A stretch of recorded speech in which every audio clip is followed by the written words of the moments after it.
શરૂઆત થશે મોન્ટુ પટેલની સાથે કે જે સીબીઆઈના રડારમાં છે।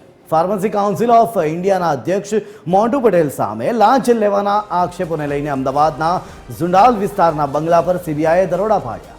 કોલેજોને માન્યતા આપવાના મુદ્દે લાંચ લેવાના આરોપોને લઈને દિલ્હીમાં પીસીઆઈની ઓફિસ અને મોન્ટુ પટેલના નિવાસસ્થાને પણ તપાસ હાથ ધરવામાં આવી છે। આ તપાસમાં દસ્તાવેજોની ચકાસણી, ફાઇનાન્શિયલ ટ્રાન્ઝેક્શન, લાંચના આક્ષેપોની સાથે સંકળાયેલા પુરાવાઓ એકત્ર કરવામાં આવ્યા છે। મોન્ટુ પટેલ અને પીસીઆઈના અન્ય અધિકારીઓ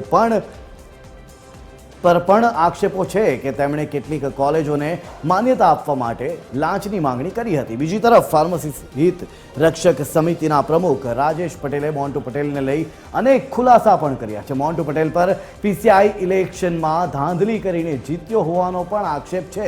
ત્યારે જેમણે આક્ષેપો કર્યા છે, જેમણે ફરિયાદો કરી છે, સૌથી પહેલા એ ફરિયાદીને સાંભળી લઈએ। આમાં ફાર્મસી કોલેજમાં જે કોલેજો હોય એનું દર વર્ષે એનું પોર્ટલ ભરીને ઇન્સ્પેક્શન કરાવવાનું હોય, એટલે રિન્યૂ કરવાનું હોય, અને બીજી જે નવી મંજૂરી હોય એને પણ અરજી કરવાની હોય। તે વખતે જે અરજી પહેલી વખત કરે એટલે એ બધી અરજીઓ ભેગી થાય દિલ્હી, અને એ વખત ખરેખર ડિસિઝન તેના મેમ્બરો અને ચેરમેનને લેવાનું હોય કે જે કોલેજની મંજૂરી આપવી કે ના આપવી। એ વખત એને શરૂઆત ચાલુ કરી કે જે નવી કોલેજ હોય એનો ભાવ નક્કી થઈ ગયેલો। તમે જ્યાં ગુજરાત નહીં પણ ઇન્ડિયામાં કોઈ પણ જગ્યાએ જાઓ તો તમને એમ જ કે ભાઈ પીસીઆઈમાં નવી કોલેજ લેવી હોય તો 15 લાખ રૂપિયા, અને ડિપ્લોમા ફાર્મસીની લેવી હોય તો 8 લાખ રૂપિયા, બરાબર। હવે કોલેજવાળાને તો કેવું કે જે કશું હોય નહીં, ફેસિલિટી ના હોય ને એને તો પૈસા આપીને જો મંજૂરી મળી જતી હોય તો તેને તો સારું જ છે ને, ક્યાં ખોટું હોય। એ રીતે તમે જુઓ તો ટોટલ ઇન્ડિયાની 12,000 કોલેજો થાય ટોટલ ડિપ્લોમા અને ડિગ્રી થઈને, બરાબર। એમાંથી આપણે એક કામ કરો, 25% ગવર્મેન્ટ કોલેજ કાઢી નાખો, 75% પ્રાઇવેટ કોલેજો રહી। પ્રાઇવેટ કોલેજોમાંથી દરેકના પૈસા તમે દરેક કોલેજના પૈસા ગણો, કેટલા પૈસા થયા? તો કરોડો રૂપિયાની જમીન, ગાડીઓ, ઓફિસોનો માલિક છે મોન્ટુ પટેલ। સૂત્રો પાસેથી જે માહિતીઓ સામે આવી રહી છે, જેમાં મોન્ટુ પટેલ પાસે ઝુંડાલમાં બંગલો છે, શિલત સર્કલ ખાતે 2 ફ્લેટ છે, તેમજ એસપી રિંગ રોડ ખાતે એપલવુડમાં ઓફિસ પણ લીધેલી છે। ત્યારે ઝુંડાલ ખાતેના તેના બંગલોની બહાર હાલ અમારા સંવાદદાતા મૌલિક પહોંચ્યા છે। સીધા જઈશું મૌલિક પાસે। મૌલિક, સીબીઆઈએ જ્યારે દરોડા પાડ્યા છે, હાલ આપ ઝુંડાલ મોન્ટુ પટેલના ઘરની બહાર ઊભા છો, કયા પ્રકારનો માહોલ?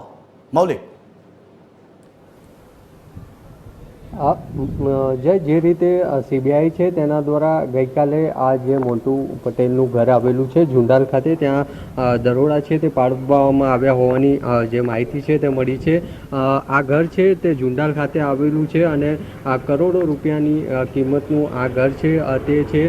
સાથે સાથે સમગ્ર કેસની વાત કરીએ તો જે કેસ છે તેમાં જે કોલેજો છે તેની માન્યતાને લઈને પૈસા પડાવ્યા હોવાનું પણ જે આક્ષેપ છે, ફરિયાદ છે તે થઈ છે, અને તેના જ ભાગરૂપે સીબીઆઈએ જે ઝુંડાલ ખાતેનું તેમનું ઘર છે ત્યાં ગઈકાલે તપાસ કરી હોવાની સૂત્રો દ્વારા માહિતી છે તે મળી છે। સાથે સાથે જે પીસીઆઈ જે ફાર્મસી કાઉન્સિલ ઓફ ઇન્ડિયાની ઓફિસ છે ત્યાં અને તેમનો દિલ્હી ખાતેનો જે બંગલો છે ત્યાં પણ તપાસ કરી છે। અહીંયા પણ જે રીતે દ્રશ્યો છે તેમાં જોઈ શકાય છે કે કઈ રીતના જે બંગલો છે તે બનાવવામાં આવ્યો છે, લક્ઝરિયસ લાઈફ ટાઈપનો બંગલો છે તે અહીંયા બનાવવામાં આવ્યો છે।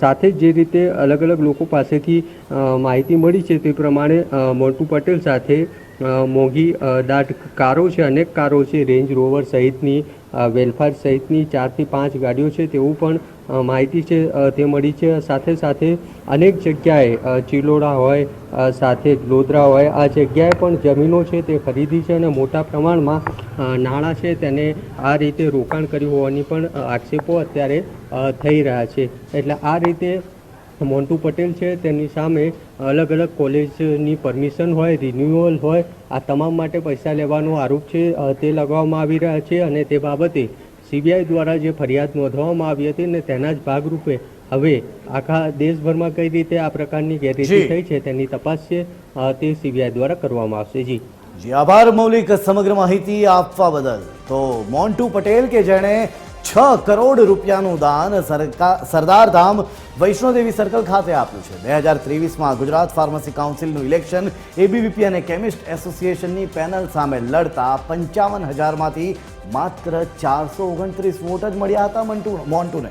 ત્યારે હાર ન પચાવી શકતા પોતાનું નોમિનેશન ફાર્મસી કાઉન્સિલ ઓફ ઇન્ડિયામાં જાળવી રાખવા દીવ દમણથી ફાર્મસી ઓફ ઇન્ડિયા કાઉન્સિલમાં કર્યું હતું, જેની તપાસ કેન્દ્રીય હેલ્થ મિનિસ્ટ્રી દ્વારા ચાલી રહી છે. ભારતભરની વિવિધ ફાર્મસી સંગઠનો, કોલેજો, પ્રાધ્યાપકો, ફાર્માસિસ્ટો દ્વારા અનેક ફરિયાદ હેલ્થ મિનિસ્ટ્રીમાં થઈ હતી. 2023માં કેન્દ્રીય હેલ્થ મિનિસ્ટરે સીબીઆઈને તપાસ સોંપી અને જેની એફઆઈઆર ગઈકાલે નાગપુરમાં થતા આજે દરોડાની કાર્યવાહી હાથ ધરવામાં આવી છે.